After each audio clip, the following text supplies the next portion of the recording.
गाडी हळूहळू रस्ता चिरत पुढे सरकत होती आणि तेव्हाच एका वळणावर फणसाचा ढीग, ट्रकवाल्यांचे हवेत उडणारे गोंडे, कधी बैलगाडी खुळखुळ तर कधी मालगाडी चुकचुक. रस्त्याच्या कडेला दिसणारी ती शाळा जणू बालपणाची एक खिडकीच उघडणारी. दप्तर, तळ्यातली मस्ती, विहिरीतले मासे, तळ्यावर कपडे धुता धुता शेजारच्या मावशीने आईला सांगितलेली माझी चुगली आणि मग त्याच्यासाठी बाप्पाला घातलेलं साकडं, पारावरचा फुटलेला पिंपळ, त्याच्यातले रंग पाहिले ना की मला असं वाटायचं की माझ्याकडे सुद्धा हे सगळे रंग असावे. आणि मग बिल्लेश्वराचं मंदिर 750 पायऱ्या चढत चढत, पायवाट, झाडं, फुलं, रंगीत कोळी, रिकाम्या पोटाने डोंगर सर करत मंदिरात पोहोचलो. शंकराचं दर्शन, नागोबाची मूर्ती, मारुतीच्या मूर्तीवरचा मूक चेहरा, त्या चेहऱ्यावरची शांतता मनात भरून राहिली. सूर्य मावळला आणि अंतर्मनात एकच वाक्य घोळत राहिलं. किती स्वप्नवत होते ना ते दिवस.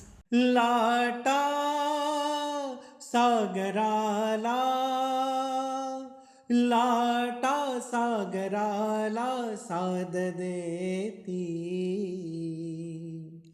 ही युगायुगांची नाती हो.